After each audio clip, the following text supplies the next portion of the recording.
శ్రీలంక అధ్యక్షుడితో సంయుక్త press meet సందర్భంగా ప్రధాని వ్యాఖ్యలు. ఆటో నడుపుతూ శాసనసభకు వచ్చిన భారాస ఎమ్మెల్యే కేటీఆర్. పైపులు వేశారు, నీటిని మర్చారు. వైసీపీపై పవన్ ఫైర్.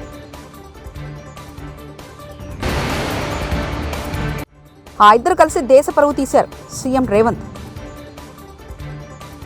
న్యూఢిల్లీలోని హైదరాబాద్ హౌస్లో శ్రీలంక అధ్యక్షుడు అసురా కుమార దీసానాయక్తో కలిసి సంయుక్తంగా మీడియాతో మాట్లాడిన ప్రధాని నరేంద్ర మోదీ.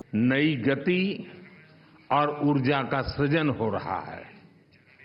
हमने अपनी पार्टनरशिप के लिए एक फ्यूचरिस्टिक विजन अपनाया है.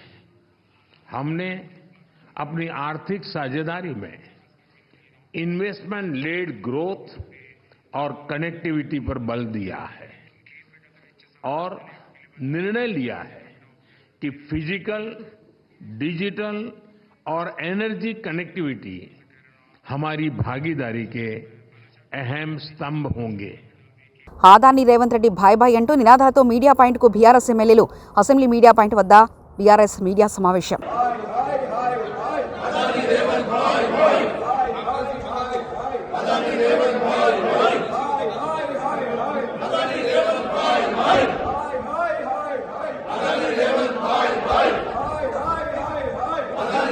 నిరసన ర్యాలీ చేస్తున్న మమ్మల్ని హైదరాబాద్ పోలీసులు అడ్డుకున్నారు. అందుకే రాజ్భవన్ చేరుకోలేకపోయాం. మేము చేస్తున్న నిరసన కొందరికి కడుపు నొప్పి తెప్పించవచ్చంటూ రాజ్భవన్ వద్ద సీఎం రేవంత్ రెడ్డి. దూరంలో హైదరాబాద్ పోలీసులు మనల్ని అడ్డుకోవడంతో ఈ రోజు ఈ రోడ్డు మీదనే మన నిరసన కార్యక్రమాన్ని తెలియజెప్పాల్సిన పరిస్థితి వచ్చింది. ఈరోజు చాలా మంది అనుకుంటున్నారు మీడియా మిత్రులు, తెలంగాణ రాష్ట్ర ముఖ్యమంత్రి అయిన రేవంత్ రెడ్డి, ఉప ముఖ్యమంత్రి గారు, మంత్రివర్గ సహచరులు ప్రభుత్వమే ధర్నాలకు కూర్చోవడం ఏంటి అని. కొంతమందికి ఈరోజు మేము తెలుపుతున్న నిరసన నచ్చకపోవచ్చు, కొంతమందికి కడుపులో కొంచెం నొప్పిలు ఇవ్వచ్చు. కూలుస్తున్నామని మాకు కనీసం ఇన్ఫర్మేషన్ కూడా ఇవ్వలేదు. గత ప్రభుత్వాలు ఎప్పుడు ఇలా చేయలేదు. కాంగ్రెస్ పార్టీ సంవత్సర పాలన చాలా చండలంగా ఉంది, దరిద్రంగా ఉంది, అన్నిటికీ ఇబ్బంది ఉంది. కాంగ్రెస్ వచ్చి ఇలా చేస్తుందని తెలిసి ఉంటే ఓటు కూడా వేయకపోయేవాళ్ళం. అసలు ఈ బెనిఫిట్ షోల వల్ల ఈ రాష్ట్ర ప్రభుత్వానికి సార్ ఏమొస్తుందో పక్కకు పెడితే ఇటీవల కాలంలో బదనాం ఎక్కువైపోయింది సార్. ఏదో సినీ పరిశ్రమను, సినీ రంగాన్ని ఇక్కడ కాపాడాలనేటువంటి ఉద్దేశంతో రాష్ట్ర ప్రభుత్వం కొన్ని అవకాశాలు కల్పిస్తూ ఉంటే, అయితే ఆ మరణం ఏదైతే జరిగిందో ఆ ఘటనలో రాష్ట్ర ప్రభుత్వం పోలీస్ శాఖ క్లియర్గా ఎఫ్ఐఆర్ నమోదు చేసింది. నమోదు చేసిన తర్వాత రాష్ట్ర ప్రభుత్వాన్ని బ్లేమ్ చేసే విధంగా సినీ పరిశ్రమలోని కొంతమంది పనిచేస్తూ ఉన్నారు అధ్యక్ష. రాష్ట్ర ప్రభుత్వాన్ని బ్లేమ్ చేస్తూ ఉన్నారు. ముఖ్యమంత్రి గారిని అలాగే పోలీస్ వ్యవస్థను కించపరిచే విధంగా మాట్లాడుతూ ఉన్నారు అధ్యక్ష. అటువంటి వాటి రిపీట్ కాకుండా ఈ రాష్ట్ర ప్రభుత్వం కఠిన చర్యలు తీసుకోవాలని చెప్పి, అలాగే కొంతమంది అధ్యక్ష సినిమా వాళ్ళు వాళ్ళ పని వాళ్ళు చేసుకుంటే ఇబ్బంది లేదు అధ్యక్ష, విపక్ష నాయకులతో కలిసి అధికార పక్షాన్ని కూడా ఇబ్బంది పెడతా ఉన్నారు. లేదు సార్, రాజకీయం కాదు సార్, రాజకీయం కాదు సార్, ఇక్కడ రాజకీయమే లేదు సార్. ఈ రాష్ట్ర ప్రభుత్వాన్ని బ్లేమ్ చేసే విధంగా కుట్రలో వాళ్ళు భాగస్వాములు అవుతున్నట్టుగా మాకు అనుమానం ఉంది. దాన్ని పూర్తిగా ఎంక్వైరీ చేయమని చెప్పి రాష్ట్ర ప్రభుత్వాన్ని రిక్వెస్ట్ చేస్తాం. బారాస ఎమ్మెల్యేలు, ఎమ్మెల్సీలు ఆటోలో అసెంబ్లీకి వచ్చారు. పార్టీ కార్యనిర్వహణాధ్యక్షుడు కేటీఆర్ కొందరు ఎమ్మెల్యేలు ఎక్కించుకుని స్వయంగా తానే ఆటో నడుపుతూ అసెంబ్లీకి చేరుకున్నారు. పార్టీ నేతలంతా కాకి చొక్కాలు ధరించి వచ్చారు.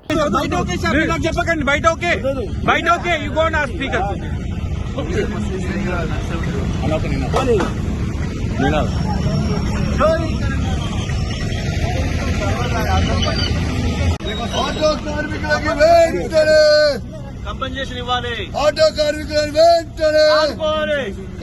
ఆటో కార్మికులను వెంటనే ఆదుకోవాలి. ఆటో కార్మికులను వెంటనే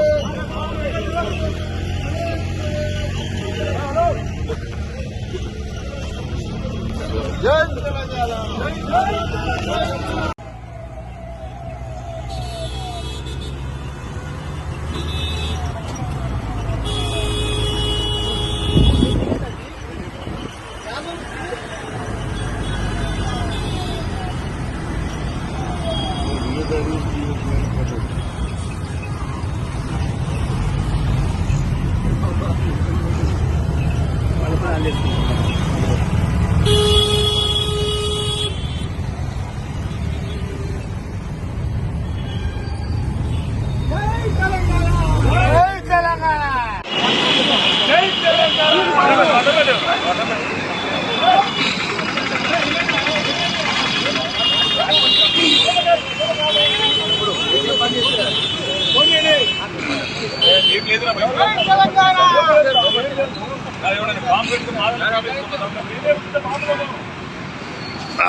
ఆటో డ్రైవర్ల ఐక్యత వర్ధిల్లాలి. ఆటో డ్రైవర్ల ఐక్యత వర్ధిల్లాలి. ఆటో డ్రైవర్ల జల్ జీవన్ మిషన్ అమలుపై రాష్ట్ర స్థాయి వర్క్ షాపును ఉప ముఖ్యమంత్రి పవన్ కళ్యాణ్ బుధవారం ఉదయం ప్రారంభించారు. ఈ సందర్భంగా పవన్ మాట్లాడుతూ జల జీవన్ మిషన్ ద్వారా ప్రతి ఇంటికి పంపు, వాటి ద్వారా నాణ్యమైన మంచినీరు అందించాలన్నదే లక్ష్యమన్నారు. 2019 ఆగస్టులో ప్రారంభమైనప్పటికీ నీటిని అందించడానికే పరిమితమైందని, 2024 నాటికి మరింత బలోపేతం చేసి రోజు నీటి సరఫరా చేయాలన్నారు. 55 లీటర్లు ఒక మనిషికి ఇచ్చేలా కార్యాచరణ రూపొందించామని తెలిపారు. కూటమి ప్రభుత్వం వచ్చిన తర్వాత మోదీ కలను మరింత సాకారం చేసేలా అడుగులు వేస్తున్నామని తెలిపారు. శశిభూషణ్ గారు, principal secretary, Panchayatiraj rural development, rural water supply వారికి, శ్రీ కృష్ణతేజ గారికి, commissioner Panchayatiraj and rural development, Sanjeev Reddy గారికి, engineer in chief rural water supply, Venkateswararao గారికి, engineer in chief water resources, అలాగే హరిప్రసాద్ గారికి, గౌరవ ఎమ్మెల్సీ శాసనమండలి సభ్యులకి నా హృదయపూర్వక నమస్కారాలు. ఈ జల్ జీవన్ మిషన్ ఈ రోజున ఒక 2019 ఆగస్టులో ప్రారంభమైంది. 2024కి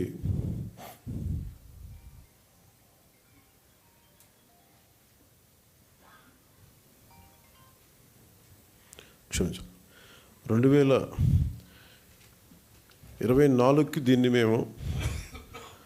మరింత బలోపేతం చేయాలని. ఇప్పటిదాకా జల్ జీవన్ మిషన్ కేవలం నీటిని అందించడం దాని వరకే అంతవరకు పరిమితమైంది. ఇది గౌరవ ప్రధానమంత్రి శ్రీ నరేంద్ర మోదీ గారి కళ. ఇది కనీసం రోజుకి ఒక 55 లీటర్లు నీళ్లు సగటున మనిషికి ఇవ్వాలి అని, అది కూడా పరిశుభ్రమైన నీరు ఇవ్వాలి అనేది అల్టిమేట్ గోల్. ఏంటంటే జల్ జీవన్ మిషన్కి సంబంధించి నిరంతరం నీటి సరఫరా ఉండాలి ప్రతి ఒక్కరికి అనేది ఆకాంక్ష, ఆశయం. దాంట్లో కనీసం ముందస్తుగా కనీసం 55 లీటర్లు కనీసం ఇవ్వాలి అనేది ఆకాంక్షతోటి స్టార్ట్ అయింది.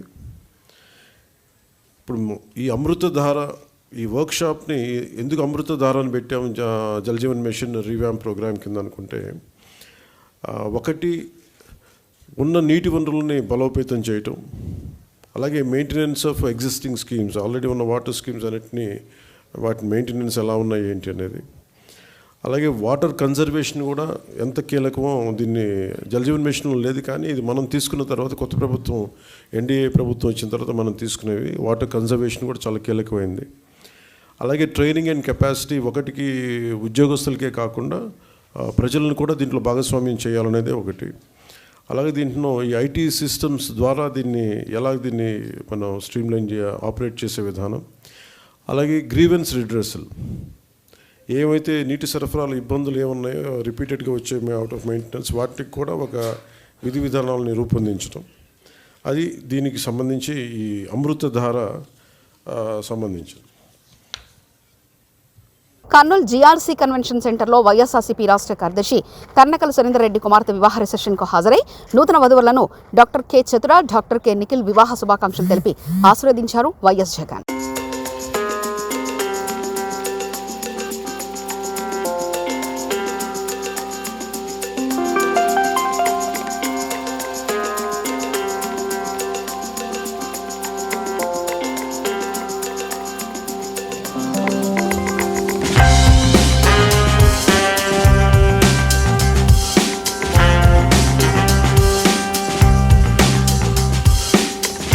రాష్ట్రంలో అత్యంత అవినీతి ఎమ్మెల్యే ఎవరనే పోటీ పడితే ఆల్రెడీ వాసునే మొదటి స్థానంలో ఉంటాడని ఆరోపించారు. వైఎస్ఆర్సీపీ మాజీ MP Margani Bharat dumping yard contractor వద్ద స్థానిక ఎమ్మెల్యే 2 కోట్లు డిమాండ్ చేశారని ఆరోపణలున్నాయన్నారు. అలాగే ఇసుక నుంచి వచ్చే డబ్బులు లెక్క పెట్టుకోలేక ఆదిరెడ్డి 3 కరెన్సీ లెక్కించే మిషన్లు కొనుగోలు చేశారని వ్యాఖ్యలు చేశారు. వాళ్ళు కూడా దాన్ని క్రైమ్ నంబర్ రిజిస్టర్ చేయడం కూడా జరిగింది. క్రైమ్ నంబర్ రిజిస్టర్ చేసి జనవరి 3వ వారంలో నేషనల్ ఎస్సీ కమిషన్ ఆంధ్రప్రదేశ్ రాష్ట్ర చీఫ్ సెక్రటరీకి, ఆంధ్రప్రదేశ్ రాష్ట్ర డీజీపీకి ఇద్దరికి నోటీసులు కూడా ఇవ్వడం జరిగింది. వీళ్ళిద్దరూ కూడా జనవరిలో ఇక్కడికి వచ్చి ఈ రాజమండ్రి ఘటన ఒకటే కాదు, రాష్ట్ర వ్యాప్తంగా ఎన్డీఏ గవర్నమెంట్ ఆంధ్రప్రదేశ్లో వచ్చిన తర్వాత ఏ రకంగా దాడులకు పాల్పడుతున్నారనేది ఆ అన్నాటిపైన వచ్చిన కంప్లైంట్లు అన్నాటిపైన విచారణ చేయబోతా ఉన్నారు. నాకు ఒకటి అర్థం కాని అంశం ఏంటంటే, ఇప్పుడు దాకా సిఐ డైరెక్ట్గా తీసుకుని వెళ్ళి బట్టలు ఊడదీసి పోలీస్ స్టేషన్లో సెల్లో వేసి నుంచోబెట్టిన దానికి ఇప్పుడు దాకా ఏం యాక్షన్ తీసుకున్నారు? మేము 3 టౌన్ పోలీస్ స్టేషన్లో కేసు కట్టాం, దానిపైన ఎఫ్ఐఆర్ రిజిస్టర్ చేశారా? లేదు. నేషనల్ ఎస్సీ కమిషన్ దగ్గర నుంచి వచ్చిన క్రైమ్ నంబర్స్ చెప్తున్నా. ఈ క్రైమ్ నంబర్స్ వచ్చేసి AP 2024-274874 ఇది క్రైమ్ నంబర్ ఎస్సీ కమిషన్ది. నేషనల్ హెచ్ఆర్సీ దగ్గర నుంచి ఇది క్రైమ్ నంబర్ 140573/2024. ఈ 2 క్రైమ్ నంబర్స్ రిజిస్టర్ అయినాయి. ఇవి డీజీపీ గారికి అదేవిధంగా చీఫ్ సెక్రటరీ గారికి ఇద్దరికి కూడా నోటీసులు వెళ్ళాయని మీడియా ద్వారా తెలియపరుస్తున్నా. ఇది కాకుండా నిన్న కాక మొన్న 15వ తారీఖున ఏలూరు జిల్లాలో న్యూజివీడ్లో మరి సర్దార్ గౌతు లచ్చన్న గారి యొక్క విగ్రహ ఆవిష్కరణ జరిగితే ఒక సామాజిక కార్యక్రమం, స్వతంత్ర సమరయోధుడు. మరి అక్కడికి జనరల్గా ఒక ప్రైవేట్ కూడా కాదు, ఇది సోషల్ రెస్పాన్సిబిలిటీ అండి. ఒక కార్యక్రమానికి పార్టీలకు అతీతంగా అందరూ వస్తూ ఉంటారు. మరి కార్యక్రమాలకు వచ్చినప్పుడు మరి మాజీ మంత్రి మరి జోగి రమేష్ కూడా వచ్చారు, ఆయన కూడా వెళ్ళారు. అక్కడ క్యాబినెట్ మీ సహచర మంత్రులు చంద్రబాబు నాయుడు గారితో పాటు సహచర మంత్రి మరి పార్థసారథి గారు అందరూ వెళ్ళారు. ప్రధాని మోదీ ఆదాని అనుబంధం మన దేశ ప్రతిష్టను దెబ్బతీస్తుందని ముఖ్యమంత్రి రేవంత్ రెడ్డి విమర్శలు గుప్పించారు. ఆదాని మణిపూర్ అంశాలపై ప్రధాని మౌనంపై దేశవ్యాప్త నిరసనలకు ఏఐసీసీ పిలుపునిచ్చిన నేపథ్యంలో హైదరాబాద్లో తెలంగాణ కాంగ్రెస్ నేతలు ర్యాలీ చేపట్టారు. నెక్లెస్ రోడ్లోని ఇందిరాగాంధీ విగ్రహం నుంచి రాజ్ భవన్కు ర్యాలీగా కాంగ్రెస్ నేతలు వెళ్లారు. ఈ సందర్భంగా సీఎం రేవంత్ మాట్లాడుతూ దేశంలో వ్యాపారం చేయాలంటే లంచం ఇచ్చే పరిస్థితి తెచ్చారని మండిపడ్డారు. ఆదాని ప్రధాని కలిసి దేశ పరువు తీశారని విమర్శించారు. జేపీసీ వేయాలని కాంగ్రెస్ డిమాండ్ చేస్తుందన్నారు. ఆదాని విషయంలో ప్రధాని అడిగినా కనీసం మాట్లాడడం లేదని ఆగ్రహం వ్యక్తం చేశారు. లంచాలు ఇచ్చిండ్రు, చట్ట ప్రకారం చర్యలు తీసుకోమని అమెరికన్ విచారణ సంస్థ FBI నివేదికలు ఇవ్వడమే కాకుండా అక్కడ చర్యలు చేపట్టడానికి అక్కడి ప్రభుత్వం కూరుకున్నది. ఆ సందర్భంలో దేశ పరువు ప్రతిష్టను మంటగలిపిన అదాని మీద విచారణ జరగాలి. ఈ విచారణ జాయింట్ పార్లమెంటరీ కమిటీ నేతృత్వం వహించాలి అని కాంగ్రెస్ పార్టీ అధ్యక్షుడు మల్లికార్జున్ ఖర్గే గారు, లోక్సభలో ప్రధాన ప్రతిపక్ష నాయకుడు శ్రీ రాహుల్ గాంధీ గారు డిమాండ్ చేయడమే కాకుండా లోక్సభ రాజ్యసభలో ఈ అంశాన్ని ప్రస్తావించి ప్రధానమంత్రిని భారత ప్రభుత్వాన్ని నిలదీసి కడిగిన ప్రధానమంత్రి నిమ్మకు నీరెత్తినట్టు ఉండడమే కాకుండా ఈ అంశం మీద మాట్లాడడానికి కూడా వారు ముందుకు రావడం లేదు. విధి లేని పరిస్థితుల్లో, తప్పని పరిస్థితుల్లో ప్రధాన ప్రతిపక్ష పార్టీ కాంగ్రెస్ పార్టీ లోక్సభ ప్రధాన ప్రతిపక్ష నాయకుడు రాహుల్ గాంధీ గారు ఈరోజు దేశవ్యాప్తంగా రాజ్భవన్లో ముట్టడి కార్యక్రమానికి పిలుపునివ్వడం జరిగింది. దేశవ్యాప్తంగా రాజ్భవన్లో ముట్టడి కార్యక్రమంలో భాగంగా శ్రీలంక అధ్యక్షుడితో సంయుక్త ప్రెస్ మీట్ సందర్భంగా ప్రధాని వ్యాఖ్యలు. ఆటో నడుపుతూ శాసనసభకు వచ్చిన భారాస ఎమ్మెల్యే ఖిటియార్. పైపులు వేశారు, నీటిని మర్చారు. వైసీపీపై పవన్ ఫైర్.